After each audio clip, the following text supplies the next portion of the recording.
Tinotenda Mwari zvikuru mangwanani ano. Mwari ndimwari wakanaka, Mwari werugare vakuchengetei, Mwari wenyasha vakugonesei. So happy to see you online this morning. Our scripture reading is coming from the book of 2 Samuel chapter 6. 2 Samuel chapter 6 from verse 9. 2 Samuel chapter 6 from verse 9, and I'll read. David was afraid of the Lord that day and said, "How can the ark of the Lord ever come to me?" He was not willing to take the ark of the Lord to be with him in the city of David.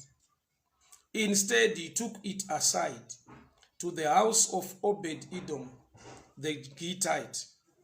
The ark of the Lord remained in the house of Obed-Edom, the Gittite, for 3 months. And the Lord blessed him and his entire household. May the Lord bless the reading of his word. Father, we thank you for such a time. Speak to us, instruct us, correct us, and empower us for the glory of your name. In Jesus' mighty name I pray. Amen and amen. Baba Chelsea Gideon Mutandu wa Pakadiko Australia. I hope I find you well. May the good Lord bless you. Thank you so much for tuning in. Now we are ndinayo mangwanani ano. Inauye kuti vazhinji we ignore it. Inauye atisingagone kunyanyo cheuka kana kurangarira mukati mekurarama. Maino kujoin Mashaya Mombe, you're welcome. May the good Lord bless you. Thank you so much for tuning in. Murumanon's Obed-Edom, he was not part of the team kwa Israel yakaenda kunotora the ark of God. David wakaenda kunotora the ark of God kuti awe naye to the seat of David. Along the path inyaka Trebei, murumanonzi Uza akaedza kubata the ark yakudona, and he died there. So David ndokubva make a decision marenge chitiko chaitika kuti pane murumanonzi Uza abata areka yakudona ndokubva afa. David ndokubva ati, I can no longer take the ark of the Lord into my house. Andigone kutora areka yaJehovha ndini nayo kumba kwangu. So they took it aside. Vakatora areka vakaiendesa paside kune murume wainzi Obed-Edom. Rudzi rwake was a Gittite. So Obed-Edom is not part of the team selected by David kuti vaende kunotora the ark. Obed-Edom is not part of the people of Israel. Waitogara paside penzira aside. Vana vari kuenda neareka yaJehovha kuJerusalem to the seat of David. But pane murume afa pa threshing floor ya Nathan ya Anakon.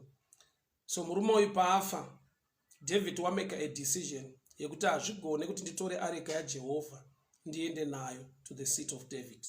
Why? Nokuti kwaari yaireva rufu, kwaari yanga yauraya Uza. Saka maari mune kutya kuti I cannot take this ark of God into the seat of David. Zvichida ingakonzere rufu rwakanyanya pakati pemhuri yangu kana kuti muupenyu hwangu. So ari kuona ark ine chekuita nedeath. Nyamba chadena rufu rupa areka is the means yavashandisa kuenda kunotora the ark. The original way yekufamba neareka ndeyekuti the priest were assigned, were appointed by God. They were anointed. Ndo vanga vaine a right to carry the ark. Vanga vane kodzero nokuti vakazodzerwa nyaya iyi. So David wakashandisa enyoka ngoro itsva yaidhonzwa nemombe. So mombe padzakatadza kukwidza pa threshing floor, Uza akatirega ndichibata areka iruda kuira pasi with a good heart, with a good intention. But the problem ndeyekuti he was not anointed for that. Aine pfungwa yakanaka yekuti handingarege areka yaJehovha ichiwira pasi. Akabata areka, iye ndokubva afa. Chauraya Uza haisi nyaya yekuti charuda kuita chakaipa, charuda kuita chakanaka. Ane a good heart towards the things of God, but he is not designed or anointed to do so. So that's the danger in the things of God. Yekuti chino chausina kuzodzerwa kana kudanirwa, chausina kupiwa an assignment to do, don't do it. As simple as that. chausina kudanirwa, chausina kutumwa naMwari, Mwari chavasina kukuzodzera kuti ita. Usave nepressure yekuda kuchiita, no matter une pfungwa yekuti maybe it's good to do it. Uza arikuda kuita chinhu chakanaka, chaasina kuzodzerwa, chaasina kudanirwa. End of the story, he died. Bless Gandini, you're welcome. God bless you. Thank you so much. My Jojonya Utore, you're welcome. My Masenga Pakadiko pa Cape Town, I hope I find you well. God bless you. My Tsitsichi Weshe, you're welcome. A good morning to you. God bless you. So Murumanon's Uza died. I had a good intention. Ane pfungwa yakanaka yekuti angareke areka ya Jehovah ichwira pasi. But because he was not designed or assigned or appointed, na Mwari kuti aite izvozvo with good intention, but not anointed to do it, he died. Abazipo pane nyaya. But afa kudaro, David ndokubva ameka a decision. Munhu akava ne plan akaronga kuti handi tinotora areka ndi King David. But along the path pari kufa munhu asiri David wacho aronga. Kureva kuti leadership ikaita era inogona kuuraisa vana. It's unfortunate kuti haasi Uza aronga kuti handi tinotora areka. But Uza was part of the team yasarudzwa naDavid vari kuenda kunotora areka. So David is the mastermind. He is the leader leading these guys. But era ya mambo yeutungamiriri iri kuaffecta vana. Pane atofa Uza nekuda kwekuti David wakaronga a new plan to carry the ark of God. That's the danger ye bad leadership. When somebody is leading and is not doing things according to the protocol or according to the systems of the kingdom, somebody died along the path. It reminds me, it takes me back kumazuva a Aaron. Aaron is a priest. Moses waenda mugomo kundonamata vanhu vari kuti aiwa tiri kuita Moses wanonoka tigadzirire Mwari. Aaron akaumba chimwari, an idol. Mwari vakatsamwa, pakafa vanhu vakawanda. But the one who designed the golden calf haana kufa.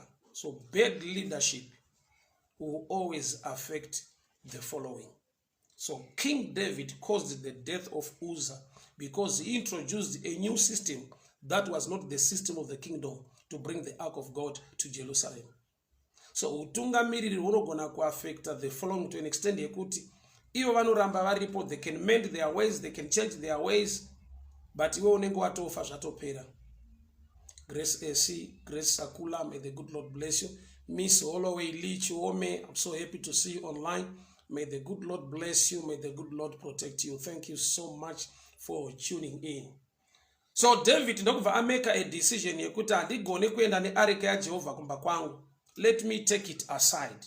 So Obed Edom aigara paside penzira. Obed Edom is not an Israelite. Obed Edom is not part of the team that was selected. Anongogarawo, he was not aware kuti pane zviri kuuya kwandiri. So areka payakaendeswa kumba kwaObed Edom, Bible rati, for 3 months it was reported to King David that the Lord has blessed Obed Edom and his entire family. So Obed Edom ari kuropafadzwa nechinhu chaasina kutsvaka. The presence of the ark of God in his life yakaunza blessing, yakaunza multiplication, yakaunza favor.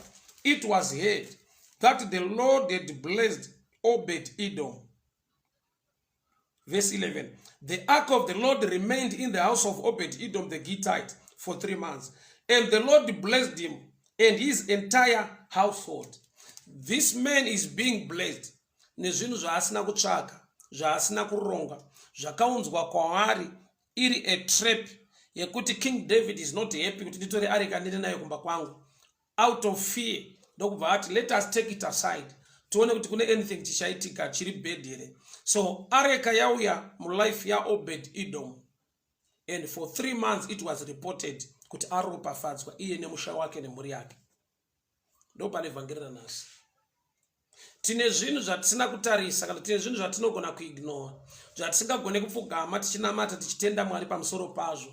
Nekuda kwekuti dzimwe nguva we overlook that. Tinongofungidzira kuti zvakangoitikawo nokuti we were just good kana tine zvatakagona tine zvatakaita. But I've come to show you this now.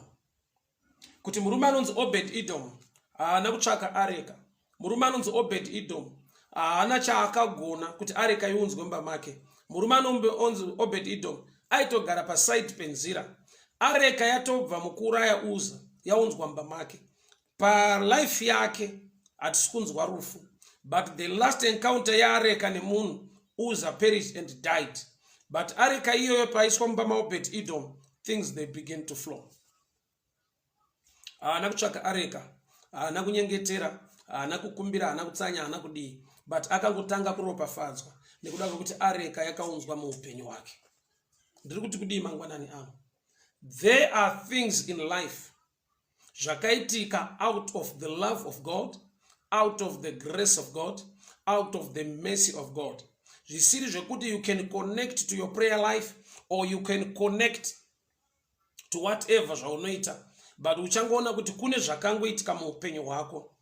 Haisi nyaya yekuti wakamake a good decision, haisi nyaya yekuti wakava nema good connections, haisi nyaya yekuti une zvawakatsanyira ukanamata ukagona ukadii, but there are things that just happen in life, whether wanamata kana kuti hauna, whether watsanya kana kuti hauna, une zvawagona zvausina kugona nekudii, but kune zvakanaka zvinoitika muupenyu hwemunhu, kwete nekuti munhu wacho akanaka, but nekuda kwekungoti Mwari mukunaka kwawo vanokonzera dzimwe nyasha neimwe favor kubata pamusoro peupenyu hwako.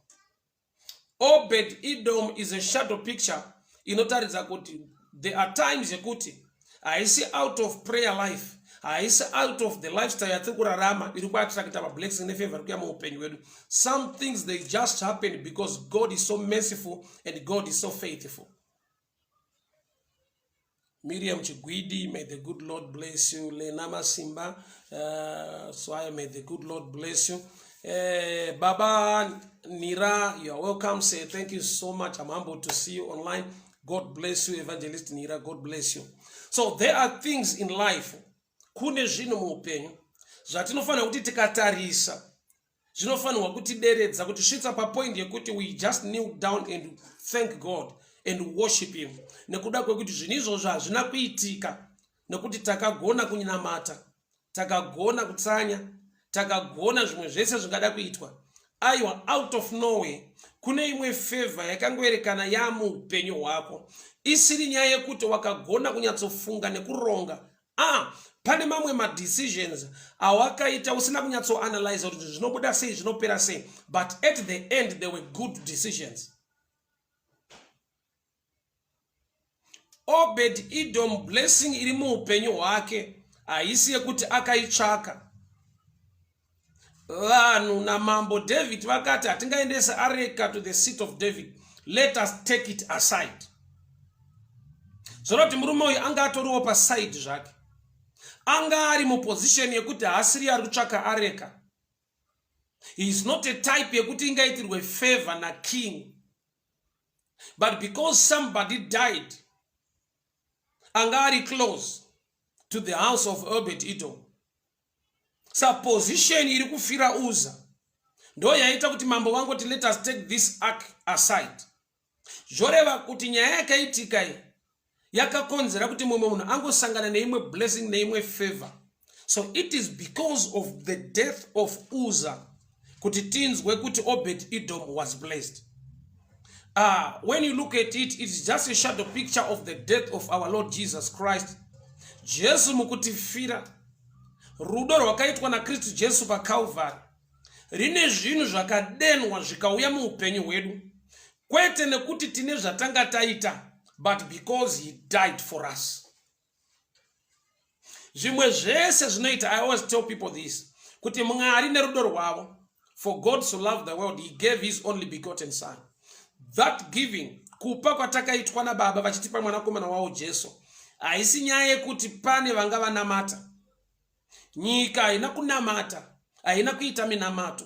Nyika haina kuchema, haina kurumbidza Mwari to an extent yekuti Mwari vakati rega ndivape mwanakomana wangu. Mukuipa imomo, mukutadza imomo, the love, the unmerited favor of God, nyasha dza Mwari. Mwari vakafunga kutipa help, Mwari vakafunga kutibatsira. Havana kupiwa pfungwa iyoyo nemunhu. Hakuna munhu anga achema akati Mwari tibatsirei tipeiwo Jesu. Hakuna prayer yakaitwa kuti vanhu vadenhe Mwari kuti tiwane mwanakomana wavo. It was just the love of God, the unmerited favor of God, the grace of God. So I've come to realize, I've come to discover that there are things in life zvinongoitika zviri zvinhu zvakanaka zvokuti sometimes kana une pride unogona kuti kuvanhu vakukubhiga vakukuremekedza kuti ingano makarongeka makazoita izvi, ingwani munogaya makazogaya izvi mukaronga izvi. You need to recognize kuti Mwari vanokonzera zvinhu kuitika, not as a response to your prayer, but his love, rudo rwavo concerning your life. Kuita kwawe Mwari kwakatinakira kwekuti neimwe nguva truly is a prayer answering God, but there is another dimension in him yekuti he answers usina kuita prayer yacho, yeti ndo chinhu chauno desire, ndo chinhu chaunoda usangana nacho chaitika. There are times yekuti things they happen nekuda kwekuti une zvawaita, une ma principles apply, une zvawaita zvinode naizvozvo.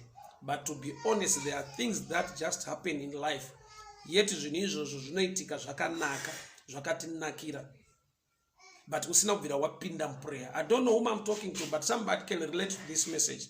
Kuti une zvimwe zvinhu zvawakasangana nazvo zvakaitika muupenyu, kwete nokuti you were so prayerful, kana kuti wakaenda kufasting, kana kuti wakaita zvakati, kana kuti you were a believer, kana kuti you are a good person. It just happened.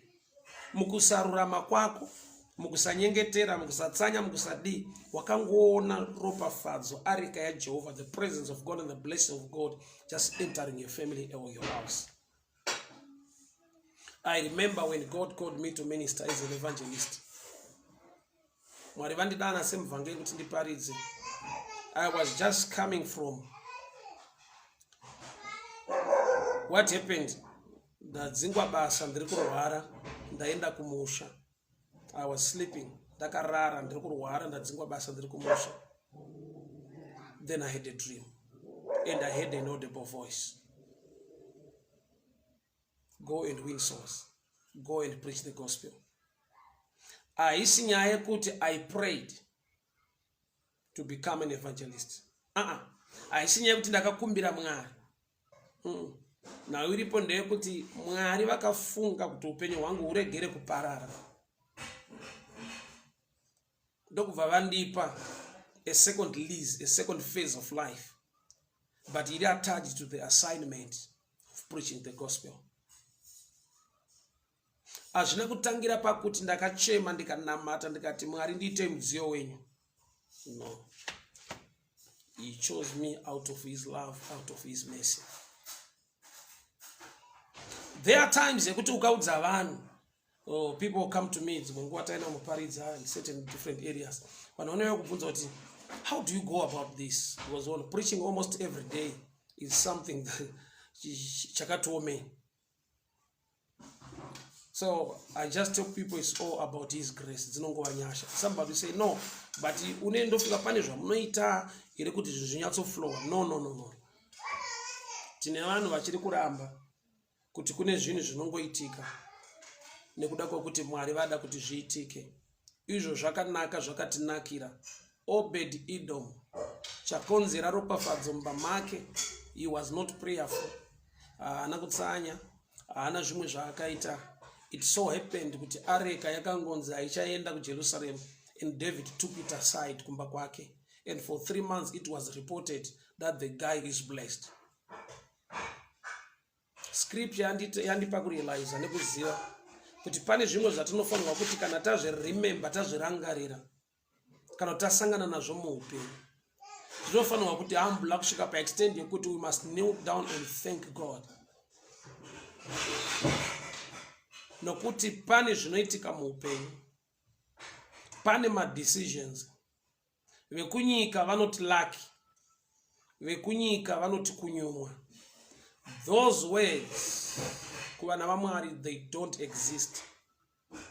Hakuna lucky, hakuna kunyumwa. There is grace, there is unmerited favor. There is the love of God, there is the favor of God that can just hit you. Pane nyasha dzinongokurova Pani pekuti you come across somebody anechekuita ne destiny yako, just like the book of Ruth. Could it so happened Ruth anakubuda mumba mamwene wake achiti ndiri kuenda kumunda kwa Boaz. No. Maybe I need to read on that one. Ruth anakubuda mumba Naomi achiti ndiri kuenda kumunda kwa Boaz. Bible not Ruth akabuda akati I'm going to look for work kunotsvaka basa kunoshanda chero mumunda mandinenge ndapinda. But it happened kuti wakayerekana kuti wakazozvona ari mumunda maBoaz. I'll read Ruth chapter 2 from verse 2. And Ruth the Moabitess said to Naomi, let me go to the fields, not to the field. Let me go to the fields, regai ndiende kuminda, and pick up the leftover grain behind anyone in whose eyes I find favor. Zanzi regai ndiende kuminda, chero munda wandaenda, behind anyone, chero kwandaenda, in whose eyes I will find favor.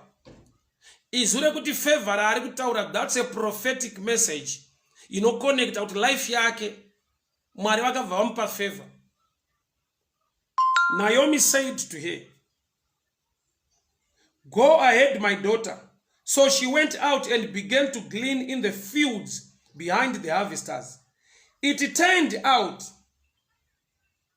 she found herself working in a field belonging to Boaz. So aasi kufamba miminda achitsvaka munda wa Boaz. Ari kufamba achingotsvaga paangagone kushanda, paangangowanirwa favor kana kuti nyasha. But it so happened kuti wakaerekana kana kuti wakazozviona ari mumunda ma Boaz aiva neukama naElimeleki. So kune favor, kune life, kune nyasha dzaunosangana nadzo.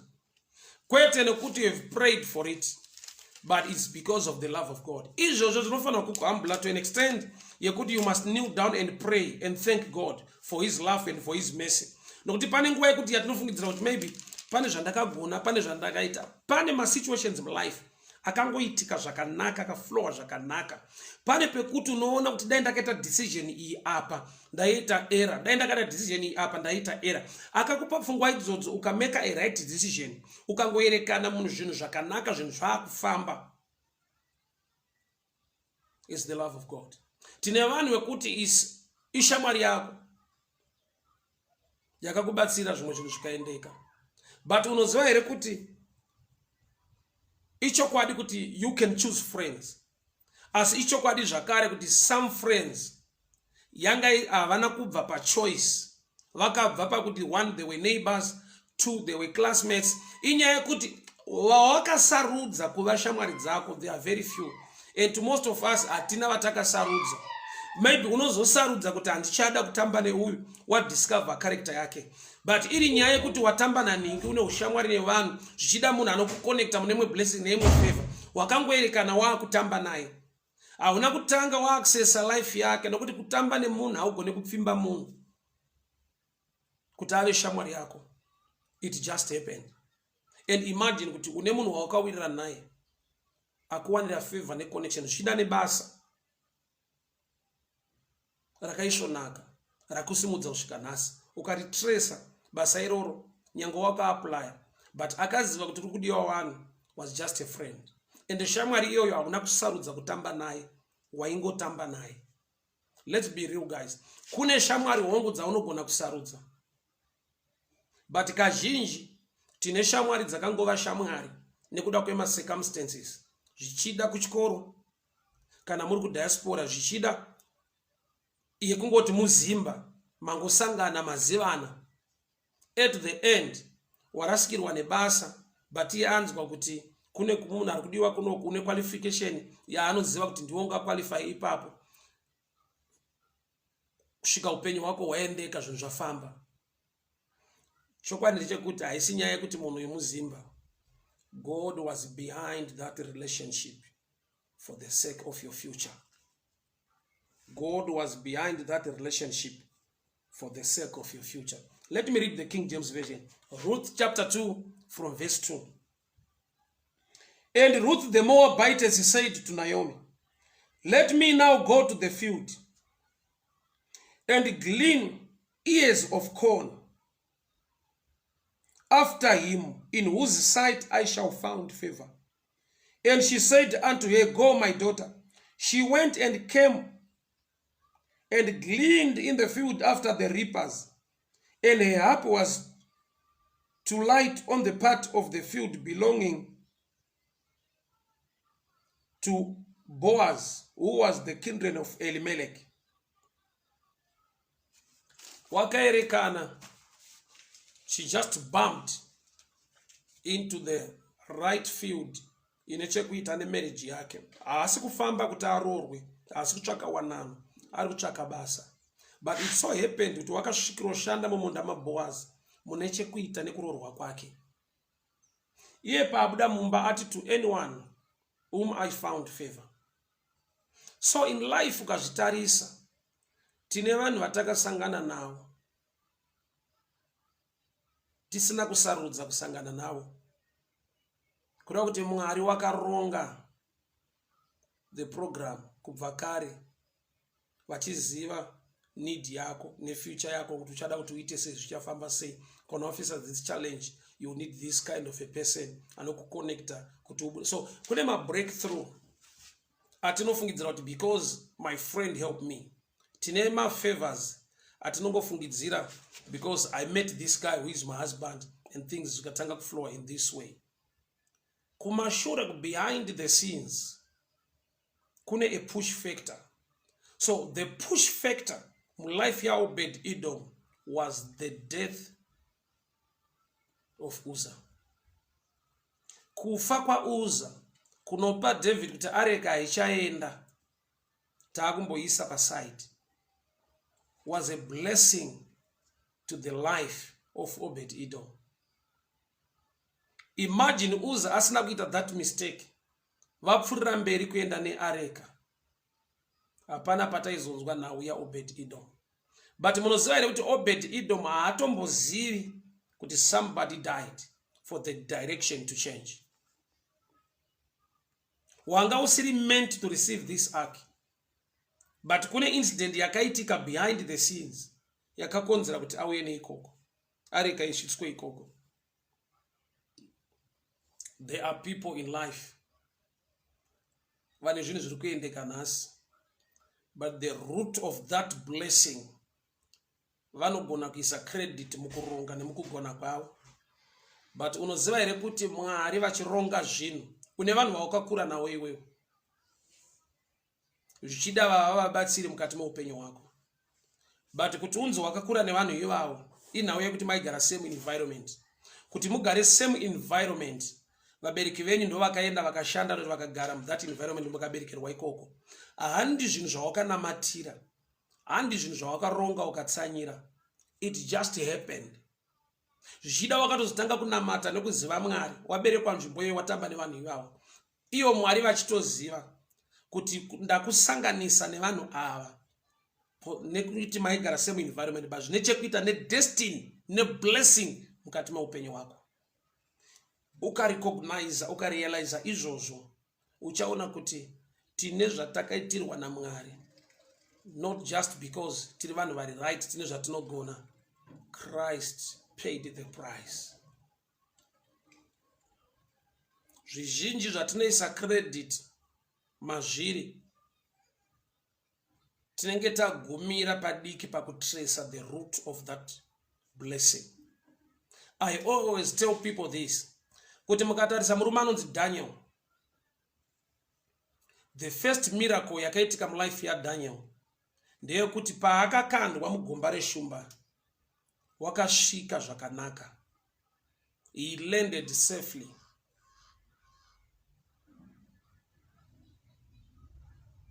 Paakasvika mugomba reshumba haana kupinda somebody ari kupinda mumba make, Baba rinoti wakakandwa mugomba reshumba. It was a pit.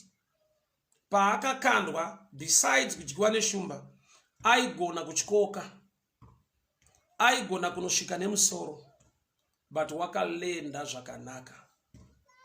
So blessing nefavor yakatangira pakusvika zvakanaka.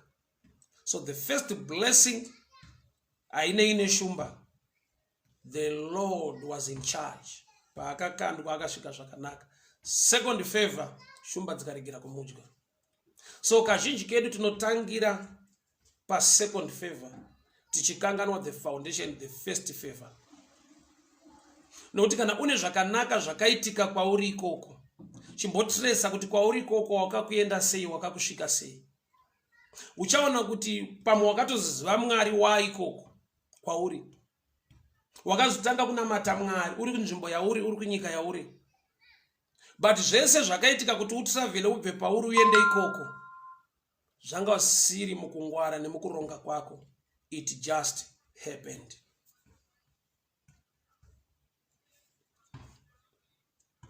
So mumashure mezvese izvozvo, you need to see and realize that it is the grace, the blessing, and the favor of the Lord. Munoziva here kuti kune zvinhu zvekuti dzimwe nguva zvasiri muplan yako, and somebody forced you to do it. Usingatomboda, usiri kuzvifarira, usingatarisire kuti pane zvaungaite muarea iyoyo. Somebody forced you. But chinhu chawakamanikidzwa na someone ndo chava a blessing to your family, to your entire life. Hauna kupinda business irori ne thinking yako, mafungiro ako, nekunyengetera nekunamata kwawakaita. Somebody forced you. But in Jawaka force kwa ichocho, it has been a blessing to your life, to your entire generation. Zvinoitika ufunge zvokuti unototi, but I had no plan kuti ndiite zvinizvi. But there is a certain guy, there is a certain woman wandakangotaura naye akati asikana madi kudai ndisingatomboda chitange sangu anondimanikidza, but here I am today. Ndatoshasha, ndatoinexpect in that area. That's the grace of God. Baba Mahonde, I'm so happy to see you online. May the good Lord bless you. Thank you so much for tuning in. Thank you so much, people of God. I'm so happy to see you. Enet Mawarire, may the good Lord bless you. My Tinka, God bless you. Mkoma Praise Guveya, may the good Lord bless you. My sister Gertrude Zanyadza, nyasha, thank you so much for tuning in. Mkoma Willie, how are you doing? Pariseko pa Cape Town. Weston Hussein, Bwanja mfumo wanga zikwenda bwino mulungu akudariseni kwambiri. Thank you so much for tuning in. Sister Beverly, may the good Lord bless you. Thank you so much. Thank you so much. Tashinga Zanyadza, God bless you, people of God. I'm so happy to see you. Febi Zanyadza, my sisters zangu pakadiko pampumalanga Mwari wakitire nyasha shukuru. So today I'm talking about the love of God, the grace of God, the unmerited favor. Pani zvinoitika muupenyu zvasinobvira waitira prayer, wakatozitanga kunamata wamukati mezvinhu izvozvo, wakatoziziva Mwari zvichida wasangana neimwe blessing hombe. But the foundation, the root yekuti ugone kusvika in that platform, it was just orchestrated by the Lord. Ruth never prayed kuti ndikuda murume, ndikuda Boaz. Akatobuda mumba achiti, to end of the fields, chero munda wandaenda mandichangowanirwawo favor, I will just work there. And it so happened kuti akaerikana ari mumunda maBoaz. Kune zvinhu muupenyu hama dzangu zvekuti tikanyatsotresa zvakanaka, uchaona kuti God was already involved in my issues. Ndisati ndakuziva Mwari, but Mwari wakandiwanira nyasha. Oza pane time yekuti unofunga kuti Mwari vari kukuitira favor, vari kukuda because waakunamata. Aiwa zisachinishi. Nyango waakunamata nhasi, Mwari vakakuda, vakatanga kuita favor muupenyu wako. Nokuti une madecisions awakaita akanaka asina kuitika nokuti wanga wanaka kana kuti wanga wakunamata Mwari. But zvakaitika nokuti God favored you. Kune favor yakarongwa na Mwari. Obed Edom is not aware that somebody died, and the ark ikachinjwa direction ikauya mu life make. Dati ukaziva kurealize izvozvo, uchaona kuti Mwari vakanaka uye vanoda kunamatwa nguva dzese. Nekuti pane pamwe pekuti things are moving okay, not because you are a good person, but nekuda kwekuti Mwari vakaunza munhu ari right mulife mako, akakuencourage, akakubatsira, akakusimbisa. Pawanga wakuwa wakudona, somebody came in. Haana kuuya nokuti you prayed, could God raise somebody? Somebody just came in. Saka zhinji tinokanganwa the foundation ye blessing. Tongobatira pakuti Obed-Edom aropafadzwa, anogona kusaziva kuti somebody died. Uzzah died. Direction ichinje. So first blessing yeupenyu hwako haina kuuya nokuti uri right. Bible not for God so love the world. The world inyika, not the church. For God so loved the world, he gave his only begotten son. So it is the love of God yakatrigger whatever means why destiny yako, upenyu hwako zvakarongwa naMwari kuti zviitike. Zvakatanga kurongwa usati wamudumbura mai vako. Mwari vane nguva yavanotaura kuna Jeremiah kuti ndakakuziva usati wamudumbura mai vako. Kune zvinorongwa naMwari zvokuti zvimwe zvacho wakakura mazviri ari marwadzo, but iri part and parcel of the plan yekuti zvikualign kuzvinhu zvawakuita nhasi, kuzvinhu zvawakusangana nazvo nhasi zvakakunakira muupenyu. Tine vanhu vane background inorwadza, but that background yakava molda ikavaisa mune imwe nzira, pane imwe platform yezvinhu zvakanaka zvavakusangana nazvo nhasi. Handi chese chinonakidza chinovaraidza chatakapfuura nacho muupenyu, but chimwe nechimwe chaiva nechikonzero kuti chigone kutisvitsa pane zvinhu zvakatinakira muupenyu hwedu nhasi.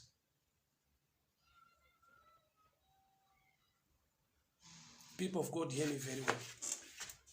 Ninzwe zvakanaka madzangu. So Ruth haana kuita prayer kuenda mumunda maBoaz, but akaerekana ari mumunda maBoaz. Kune favor yakabata paupenyu hwake. David unoti thy word is a lamp unto my feet.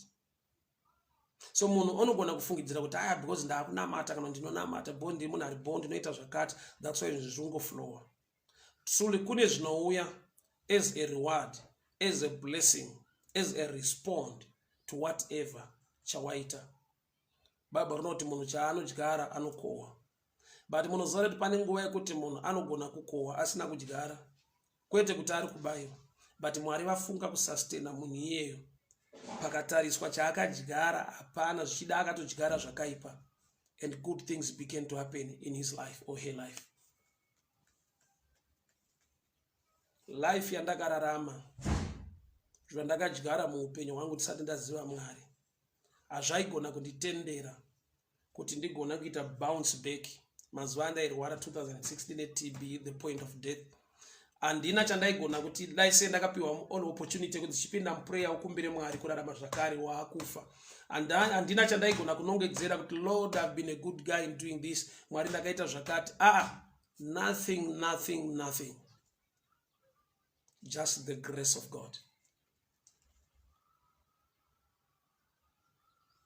Mwari vane co-orchestrator kuronga kwavanoita zvinhu zvekuti unotozoona leta kuti ndiMwari vaitoronga zvinhu zvemafambiro azvo nekudii. Look at Joseph atorwa nevakoma vakamukanda mugomba, but it so happened kuti ari mugomba vakoma vakaona the Ishmaelites who were passing by, ndokubva vaita pfungwa yekuti let us just sell this boy, ngatimutengese mukomana, the Ishmaelites. And the Ishmaelites were going to Egypt, place ye destiny yake yaanofanirwa kuva mambo, haana kuienda by choice. He was sold as a slave. But it so happened that the brothers saw the Ishmaelites passing by, vakava nepfungwa yekumutengesa. So tinozocelebrate nekufara the God of Joseph akamita mambo out of prison, but the way to get there yanga iri nawo ine machallenges nekudii, but the Lord was in charge. Kune zvairongwa nekuitwa naMwari. Hama dzangu, tikanyatsotarisa kumashure kwatiri kubva, muchaona kuti tisati taziva Mwari vakatiziva, vakaisa nyasha, vakaisa favor. tine vanhu vari kune dzimwe nzvimbo, tine vanhu vari kuita mamwe mabasa kwete nokuti ndo avakafundira ndo zvavanogona. Mwari vakakonzera kuti vasangane nevamwe vanhu. I remember pandakatora driver's license, a certain man came to me and he forced me to do it. Murume aiva driving school, he came to me and but munhu waMwari, I just feel like to bless you. We are driving school kwedu, I want you to get a license. Ndakanetsana naye nokuti mumind mangu mamsina kuexista chinhu chinenge ichocho kuti alright unongochizodriva motikari yani uchienda kupi. Uzagana usina mari yacho yekutenga motokari. Kuti ungo prepare mind yako kuti maybe one day I'll own a car. Zvechichinetsa mumind mako. But somebody came and forced me. Kuna chinhu ichi chinobvira chaexista mandiri. But it so happened kuti license racho rapo hazvina kuita 3 months kuti mota yacho ivepo. Handi chinhu chakapindirwa muprayer, asi kuti Mwari wedu nekuda kwerudo rwavo nenyasha dzavo vane zvinhu zvavanogona kutiitira out of his mercy, out of his grace, out of his favor. Imagine kuti uri kubhawa muchiita misikanzwa munoita nevamwe vako and timu rako wako vamwe vako vese voparara vofa and you remain standing. Haisi nyaya yekuti iwe prayerful kana iwe too clever. Inyaya yekungoti Mwari vakafunga zvakanaka nekuda kweupenyu hwako. Toda kuti uende kusagara panapo. Ita hello viewers. Hello viewers. Apo une flu nemadziwa. Hello viewers. Hello viewers. Good morning. Good morning. God bless you. God bless you. Bye bye. Bye bye. Right, was it? Shades. So it so happened kuti handi chino chawaiti I was so prayerful tiri kubawa. I was so good ndiri ikoko. Kunoitwa zvese zvese taita zvese zvese. But Mwari ndobva vangofunga out of his mercy, out of his love. Kuti ndichengeteke ndirarame.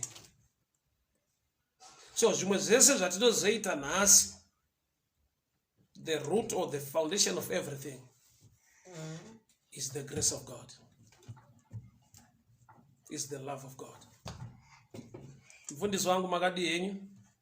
I'm so happy to see you online. God bless you. God bless you. God bless you. God bless you. Mwari wakuitire nyasha divine in the middle.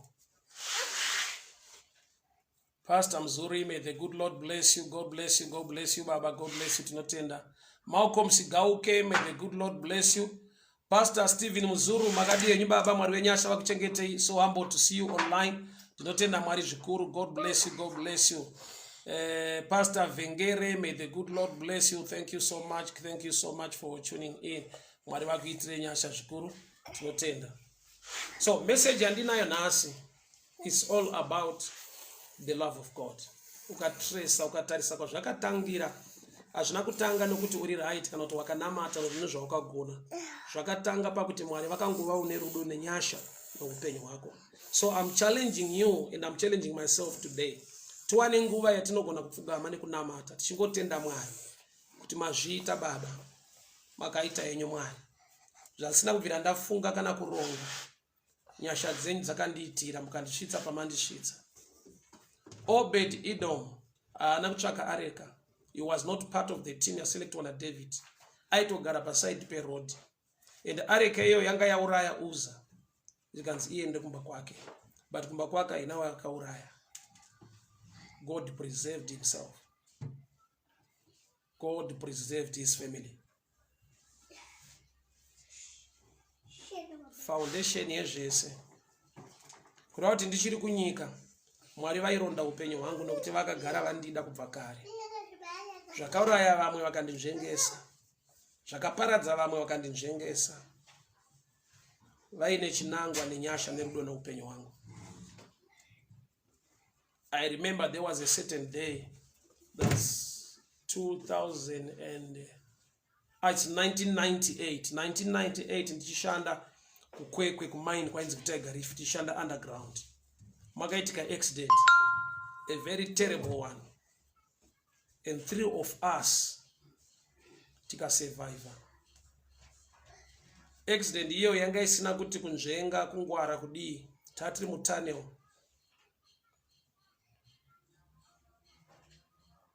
Ndameno zvakaitika kumusoro. Then a cocopan ndokubva chadzika. Vanotaura language yekumaini vanoti ngorovhano. A cocopan chinotakura matombo chakabva patambo istream tunnel chikadzika. Hauna kuzviona, haugone kunzvenga, haugone kudii, but it so happened kuti isi no scratch no what, hatina kana kutombokuwara, but vamwe wakakuwara zvakaipisisa. Here I am today. Ipapo haisi prayer. Tine vakomana vekutoti uri mumaini imo muchitosvuta mbanje muchiita life iri muchingorarama anyhow, but God just preserved us. Saka kuzoti nhasi waparidza, nhasi wanamata, nhasi wadii, the foundation of everything is the love and the grace of God. Obed Edom haana kutsvaka areka, haana chimwe chaakaita.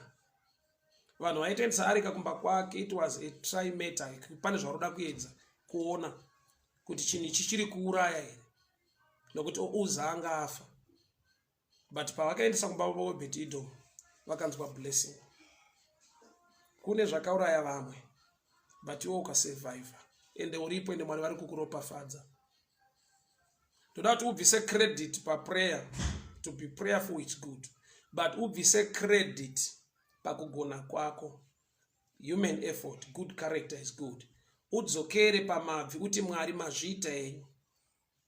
I have recognized that the root of everything is your love, is your grace, is your favor. Nokuti wakazoziva Mwari, but wanzvengeswa kumwe kweso. Wakazoziva Mwari, wapane imwe platform, wakune imwe nyika, watomuwana nokudhara. Ende ukazvitarisa wakawanikwa nemunhu ari right, munotowirirana, zvinhu zvenyu zviri right. But hauna kumusarudza through prayer. Hauna kuti Mwari ndipei murume. Mwari vakakupa. Hauna kuti Mwari ndipei mudzimai. Mwari vakakupa. And today ukatarisa your family, you are blessed, you are in unity, you are in love. But hazvina kuva ne foundation ye church kana prayer or anything else. Sign yekuti Mwari vakakuda kubva kare. Usati wakuita prayer, usati wakumeka ma good decisions, he was there for you, guiding you every step, every move. Sir David note, thy word, O Lord, is a lamp to my feet. This message, inondibata zvakanyanya, because when I look back, I used to live anyhow. Taita zvese. I remember ndichirwara ndiri kumusha, ndakaita pfungwa. There was a time yekuti ndakaita pfungwa yekuti even to die is okay, because the pain was too much, and hapana chanandagona chakanaka chandaita chekuti ndaigona kuti Mwari preserve me. My prayer life ipapo, isendro kuti prayer life, kutaura kwandaita is more like prayer. Ndaitaura death more than life. Kana kufa kuri better. Why? Because I was troubling my parents to an extent yekuti ndakambotora na mama wangu vashaya chekundibikira, vashaya chekudya, pasina chekudya pamba. Ndikavati mama, it's all because of me. I was the breadwinner, now I'm sick. Ndadzoka kuno kumusha, maitarisira kubva kwandiri.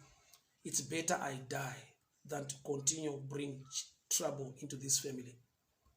But mchembere wangu akanditi aiwa mwanangu zvichaita zvakanaka. But at the point of giving up, then I had a dream. I had an audible voice. Then I bounced back. Hapana prayer, hapana chi, I just bounced back. Ndadzoka, I was so sick netibi, ndadzoka kwaRarare. During those days, kune vanhu vaifambira mudzimba. A certain NGO, imwe organization yeku Nazareth, kunorapwa TB, vaituma vanhu nemabike mudzimba mulocation, vachingobvunza vanhu mudzimba kuti pamba penyu pana anokosora here, pana anorwara zvakati here, yanga ingori NGO yaidhila nevanhu veTB. And it so happened, the very day ratakadzoka kubva kudombosha, vandangosvika pamba, ndakatonzwa adzimai vangu vadzoka mumba vachiti there is a man ari panze marwariro amuri kuita ndo zvaari kuexplaina panze. Endai munomunzwa. Ndaenda ndataura naye vakatipa magaba ekuti unogona kupfira mate imomo oenda kulab kunotestwa. That man, dhera ndakadzoka kubva kudomboshawa, he just visited us. Handina kumutsvaga. I was not aware kuti ETB because taiswera tichingofamba mukushandirwa nemukudii pachitaurwa nyaya dzingori witchcraft. It so happened titangosvika, that man akauya nebike akatora makararo anandaisa mucontainer raaifamba naro vakaendesa kulab. Tikazonzwa foni yakuuya after 2 days kundofanira kuvhizita kuNazareth. Test yaitwa zvaonekwa ndine TB. Ndava ndaenda pamedication. The hand of God was already pushing me to the better side and I was not aware. So uri kunyika usati wakunyatsonzwisisa unoti kuti ndangoitawo lucky, ndangosangana nazvo. But wamuna Mwari, a message like this will only point you to the grace of God, to the love of God, to the favor of God. So shoko iri rinondichallenge zvakanyanya. It reminds me the goodness of the Lord. Father, we thank you for you are good. Yasamandere boshiakata. Menta baladiata karaba shukeria mande. Mante balando robo shikandiata. O gadaya saliba shayandere bosukendiata. Mante kalando robo shiata talika basande. Faithful God, everlasting Father, Ancient of days, Holy One, the God of Israel, Mwari wenyasha, Mwari wakatendeka, mutsvene ane rudo, anotida nekutirwira, anotichengeta nekutigonesa. Taona nyasha dzenyu, taona rudo rwenyu. Ngarikudzwe riongwe zita renyu rinamatwe Baba, nokuti makanaka, nokuti makatendeka. Father, we thank you. Father, we honor you. We bless your name. Ndaona kunaka nekururama kwenyu Mwari. Imi makatiziva tisati takuzivai. Imi makatida tisati takudai Mwari. Tinongova nyasha uye rudo rwenyu. Mutsvene kudzwai, mutsvene ongwai namatwai Mwari.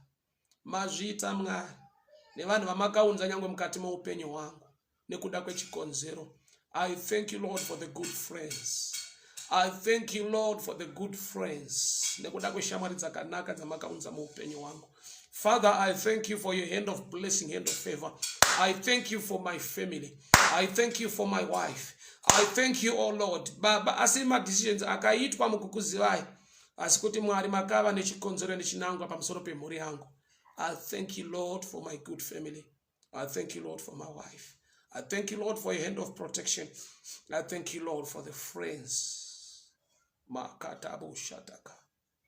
Riba shade malekata yandorobosiata. We thank you, Lord. We worship you, Father. We glorify your name. It is all about your love. It's all about your grace.